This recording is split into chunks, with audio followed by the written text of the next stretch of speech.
This hour sponsored by Ruptly, the video news agency.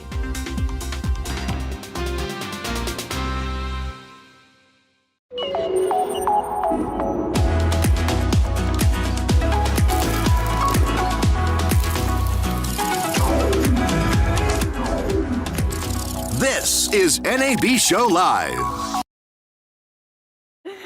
right, Tess, we're getting the thumbs up here. Wow, look at the sky cam. That is cool. All right, here we are. You are watching the NAB Show Live, brought to you by Broadcast Beat. I'm Paul Richards. And I'm Tess Protesto. We're so excited to have you guys join us today. Today we're going to be talking about 21st century broadcast clubs. And I'm so excited because in education, students are excited about learning about live streaming and video production. And it's incredible what's happening, not just in high schools, but middle schools, elementary schools. So we've got a panel of guests, experts in the field. Tom Sinclair from Eastern Shore Broadcasting. Yes, and then our very own Matthew Richards, lead engineer for PTZOptics and HuddleCam HD.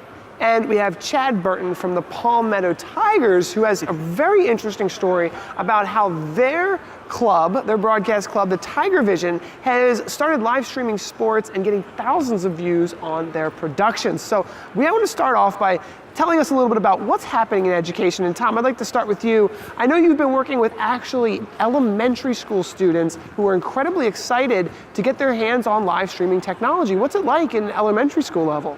It is the coolest thing, one of the coolest things I've ever done. We just built this live streaming studio in an elementary school, K through 6, but we're working with 6th graders. And I remember having an argument with some folks last year about whether or not this would work with kids that young, 12 and 13-year-olds. Think about what's going on at age 13, And they are fabulous. They are fabulous. We've got, how much time do I have to tell you about this stuff? Tell us about it. Okay. All right, so we built a studio. It's got 2 really cool PTZOptics cameras in there. Thank you, Matt. And mics, and it's green screen. The school went all out. They painted the walls black. They painted the ceilings black. I mean, it looks like a for real studio. The kids walked in the very first day and we had the green screen lit and you could just watch the eyeballs just go wide. They were like, we get to work with this, and we've got a control room. Unfortunately, it's not all one room. It's 2 rooms separated by an 8-inch concrete block wall. So we had to work around that a little bit. So we threw all the controls in the other room with big TVs and control surfaces, and it's just, they're having a ball. They're having a ball. They haven't yet made a production because we're taking them from 0 to 100 and trying to do it in 6 weeks. But it's been an absolute ton of fun and a real satisfying experience for me personally. It's so exciting to hear that students as young as the elementary level are getting into broadcasting, because if you think about it, all these students might be the future of maybe the attendees at the NAB show. Or running the NAB show. Maybe. I was on my high school news team, so. So I know a lot of students, when they first start looking at this technology, it looks a little daunting, right? Let's be honest, it's kind of complicated. But I wanted to ask this question about Matt. Matt has been working on some joystick controllers, even Xbox controllers, that are making it easier for students to become a camera operator and be part of a role inside the broadcast clubs. Matt, can you tell us a little bit about what you've been working with and how the students have been reacting to the products? Yeah, so one of the focuses, I don't like to dictate, I don't want to dictate how somebody's going to control these cameras. The robotic cameras, if you want to use a joystick controller, if you want to use an Xbox controller, the web interface, you should be able to do what you want and work your magic regardless of the style. That being said, if you move back to the programming that goes on behind this, you can get kids very excited about the idea of controlling these cameras with code that they wrote themselves. And that's where I start to get really excited about getting them excited about programming around these. It's not just the production itself, but now they can start to make the camera do things that a standard joystick controller never could do, because they've learned about the true movements of a pan, tilt, and zoom camera. And to be honest, watching some of the projects that they've come up with, it just lights my heart on fire to watch this. It's incredible. Beyond that, I have fun. I think working on joystick design is fun. It's a very logical thing. As a result, you get to work a little more features into a standard joystick that maybe you don't see in code, but watching what these kids are doing, it's only a matter of time before what they produce in software is equaling what I can do in hardware. So it's so interesting that you mentioned that students are using computer programming languages today. I think it's so incredible how broadcast clubs are starting to work with computer programming clubs and robotics clubs as well. Chad actually has been programming the PTZOptics cameras, so he's using computer programming with the students. And Chad, I want to know if you could tell us a little bit about Visual Basic, and you're using GitHub, and the students, one of the students actually created a custom computer program. So it's going beyond just broadcast clubs, where these students are getting so excited that they're digging into computer programming as well. Yes, Paul, you'd actually put out a nice little API sheet on your website. I imagine you had something to do with that too. Yeah, maybe. But using the API sheet, some of the kids and some of our classes were able to come up with some basic ideas of what they wanted to do, and I was able to help with quite a bit with Visual Basic. I put together a real quick demo. It covered on all the functions of that API because I wanted to make sure everything was documented for Visual Basic, just easy language to use. We also had another kid work on the Xbox controller in Python. Awesome. Using it was undocumented at the time, Visca protocol, and it's really smooth and a little bit more robust than the HTTP CGI API that was just released. But it's a lot of fun. We learn new things every day, and the cameras support it. It's pretty cool. Now, is this like a technical school, or is this being done in public education? You would think it would be. Because I'm blown away. I mean, Palmetto High is very technical. They have a very strong TSA program. I believe they're nationally ranked even, but this was completely separate from that, and it worked. I mean, we're working on integrating it in the classroom a bit more. So far, it's going pretty well. Excellent. Well, let me ask you just a little bit more, Chad, because I want to ask. So Chad's from the Palmetto Tigers. They're one of the largest high schools in the country, actually. And there was a time when there was no live streaming, right?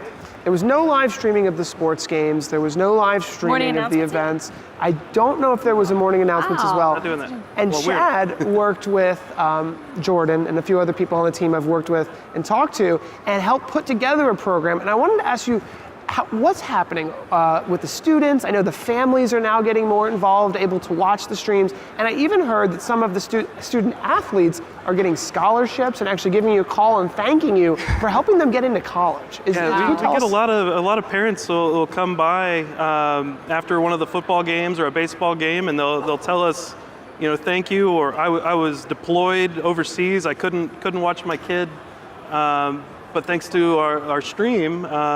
They were enabled to do that, and they thanked us. And a lot of the colleges are picking up these kids that may or may not had the talent, but they're able to see a lot more of these kids, and they are going to good schools. It's amazing.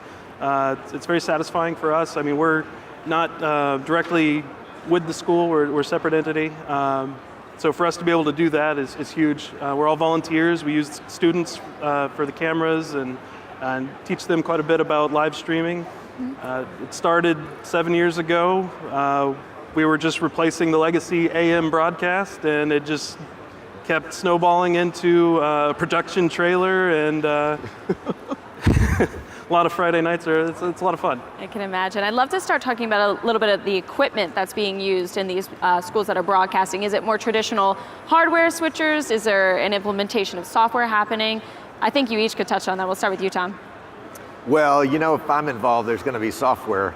I'm a vMix reseller, and so of course vMix had to be kind of the core of what we were doing. But we built a not a terribly fancy PC. We're using Matt's keyboard in there. We've got some X-Keys products in there that are doing controls. But the real beauty of it, I know we're talking about technology, but I got to tell you, watching these kids learn and fall into the roles of the director, the technical director. We've got a graphics person, we've got an audio person, we've got a floor director, we've got talent, we've got all these kids are learning all these roles, and they're excelling at something that they don't know anything about in 6 weeks. We spend a half an hour with them twice a week, and they're learning all this stuff, and they're just soaking it up. It is just so very cool. But the control room has got two 55-inch monitors on the wall, one that's doing a traditional kind of multi-view, and then the second one is dedicated to the 2 cameras, so that the camera operator can see what their shots are. And basically, each camera has got 2 presets. One of the cameras is dedicated to the talent, so it's got a preset for talent 1 and a preset for talent 2. The second camera has a sitting down shot, and then it has a Pledge of Allegiance shot, which is the stand-up shot. So and the rooms are so small, we couldn't have put manned cameras in there. We had to use PTZ cameras. And so it's a perfect solution in that sense. We've got teleprompters in there, so they're learning how to operate the teleprompter. Good for them. And the talent is operating the teleprompter themselves with a little remote control, so they can slow it up, speed it down, and again, it's learning all those roles and putting them into place. But they're not working; they're having fun, and they're learning by having fun. So, Tom, let me ask you about the students and what type of roles that they are fulfilling, and what skills do you think they're building? We had an interview with the Griswold High School students, and there was a girl who came on who said that she was an on-air talent, and in the beginning she was scared, and she actually would stutter. And then she said that throughout the more time on camera and becoming more comfortable, she was able to read the script, make sure she was familiar with the vocabulary, and get over the stuttering issue when on camera. And I feel like that's a confidence issue, or a confidence building program. What are the students learning skill-wise? Huge. Confidence is huge. It can't be underrated. And especially the kids that are in the talent roles in front of the camera, where, you think about it, this is intended to broadcast maybe 5 or 10 minutes worth of announcements every morning, and they are going to be in front of their entire peer group. And what are 12 and 13-year-olds like to each other? Holy cow, they can be brutal. So these kids are really putting themselves out there, and as a result, the 2 teachers that work with me, we're working really hard so that the kids put themselves out there well. The hardest thing they've had to learn is how to speak slowly enough. Okay. We've had to force them to do that, and of course, when they get live, at least in our practice sessions, they're speeding up a little bit. But by forcing them to speak more slowly and to articulate clearly and enunciate properly, when they get a little excited, they're speaking at a perfect pace. And to watch the little light bulbs come on to them when they do that, and then, of course, after we do the live practice, everybody gathers back in the control room to watch the recording of the live practice, and that's where the real learning comes in. And the teachers have been great about making sure that the kids respect each other and are finding at least 2 positive things to say for every criticism, and so self-esteem is kind of at least surviving in those situations. But the confidence that comes from having the experience, I think, will carry them forward beyond this very, very experience. It's huge. Yeah. I'd love to touch on this with Matt a little bit. The growth of robotics clubs, robotics interest in students, and maybe even STEM academies. And I just feel like we're seeing a lot of growth in that area beyond just live streaming. What's your take on that? I wish more of this existed when I was in school. A lot of this, were things I pursued myself. And to see this all blossoming in schools, you used to have to fight just to get equipment that you could play on, and let alone fight to find a teacher that would be willing to participate. Yeah. That doesn't seem to really be the case anymore. You get a lot of kids that have their own personal interests. You've got teachers that have interest, and it's a beautiful thing where they're willing to give away their free time to start to learn. I mean, to be honest, the first time you make a robotic anything, and in this instance a camera, move, I mean, your heart just you're like, oh my God, look at what I just did. I made that other thing move. It's not my own hand and arm, and I made that thing move. It's a very exciting moment. And beyond that, you see the kids' ideas just start to blossom, where it's like, well, if I can do that, could I make it do this other thing? Could I make it do, loop-de-loops? I don't know what they're doing, but, kids come up with some very creative things. So to me, I don't know exactly what the trigger moment, what caused this, but I am just so thrilled to see that the schools, the students, the parents, they're all supporting, the growth in this area, because like you were talking about, these kids aren't just doing broadcast anymore, whether it's scripting within vMix, there's a lot of opportunities for them to use code along with their broadcast knowledge. And really, they can start to do things that we don't see in software hardware as they start to progress down this alley and learn about the cameras and the software and the hardware that they're utilizing. I look forward to seeing what they do that I haven't even thought of in a few years. We can learn something from them, maybe. There's so much for students to learn when it's hands-on learning. And so many of us, grown-ups, adults, children, we're visual learners, a lot of us. And I wanted to ask you, Chad, about having a student-run broadcast. How quickly are the students jumping in and saying, I feel comfortable doing this? What type of roles are they filling? And have you seen any of them really feel more confident in growing into a position that they really enjoy? Absolutely. We have a lot of kids that they want to join, they want to help, and they're not sure where they'll fit in since they've never had any experience, and you can't expect them to, but they jump in, they get there early, which is huge, because we're portable, we have to set up every time, and once they figure out how the setup works, they're a lot quicker to understand how the whole process works in general. So we have kids that will randomly jump in as director and call the shots, or we'll put them on graphics. Instant replay every now and then. We do like to get the kids involved because they like to do it and they learn a lot, and it'll help them out in the future. Sometimes I'm the kid. I do like to dabble with the code, and we made one of our stream decks work with the PTZOptics for presets. Nice. So we can just dial it in real quick. Oh, that's fantastic. through Python. It was nice. So yeah, it's kids and me. Speaking of that, the role of the educator in this, is this working together, or is it maybe more so support in the beginning and then they start to take over a little bit more? Yeah, we have the video department at the school, and we do like to take their kids. they have a little more experience in it. Got it. So we don't shy away. We love volunteers, and any kid that's willing to learn, that's way better of a quality. Tom, I know you're doing some training in a similar way, correct? Are you training a teacher, I believe? Oh wow. Well, it's really funny. The principal suggested that I teach the teacher so that the teacher could teach the kids. And what we found out is that I'm teaching the kids so that the kids can teach the teachers. That's great. But That's great.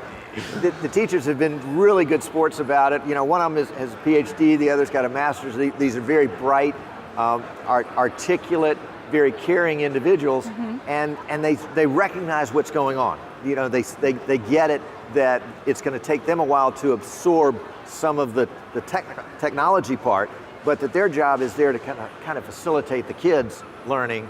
And so I'm kind of playing that role as the technology input, but that's only going to last for a period of time.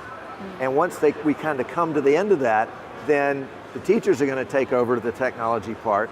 And in some ways, when we reach the end of the school year, which is only a couple of months away, they're going to bring the 5th graders in and let the 6th graders teach the 5th graders what they've learned and how to pull it off for the next year. Wow. So we really do see this thing kind of perpetuating itself. And after 4 or 5 years, these kids are going to go all the way through high school. They're going to demand that the high school put in a studio so that they can do things with that, and maybe even getting to sports broadcasting. You don't know.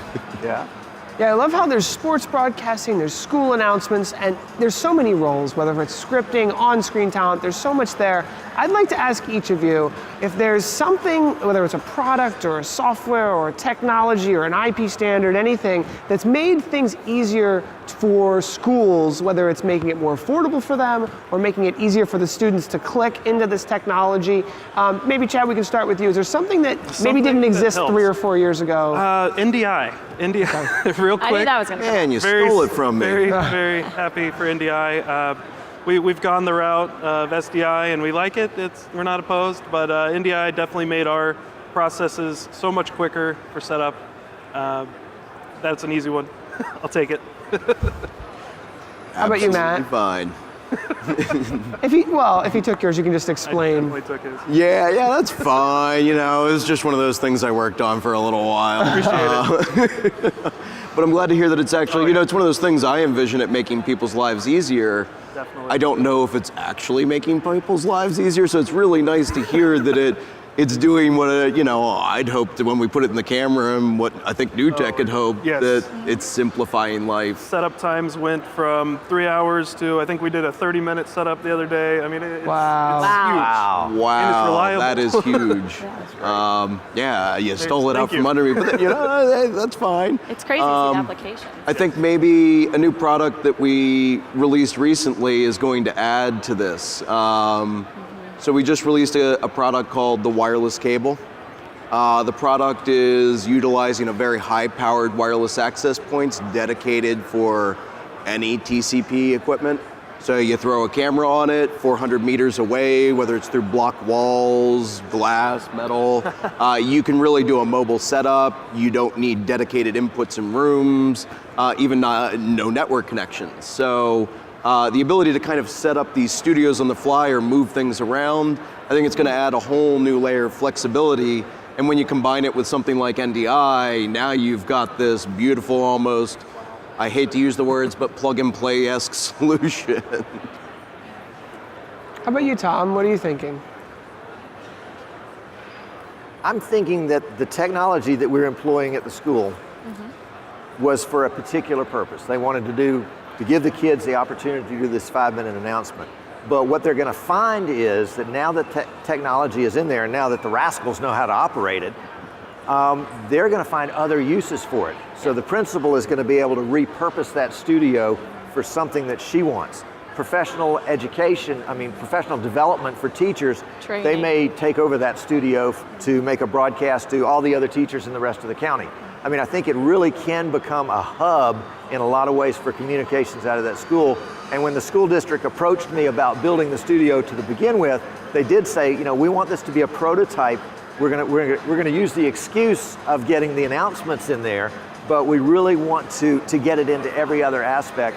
And with the software vMix and vMix Call, the principal can join the announcements from her office. We can go live over NDI to any classroom in the school and have a quick pop-in look at what's going on in this classroom. It's mind-boggling, and it's going to be so much fun for me to get out of the way, and I know you've had this experience, and watch what the kids do. Absolutely. Wow. Well, we just have a couple minutes left. I wanted to thank you guys for being part of this. It's so much fun, and I think it's a great way to give back if we can give back to the students that are the next generation. They're going to be here. They're going to be sitting in these chairs. They're going to be sitting everywhere, and they're going to be the ones that are hopefully thanking you for your work, Chad and Matt. Matt put together a whole robotics program. I cannot wait to see where we are next year. Everything's moving so quickly. So thank you so much for coming on, guys. Again, thank you guys so much. You are watching NAB Show Live, brought to you by Broadcast Beat. Next up, we've got esports. That's right, esports and Twitch. Very excited.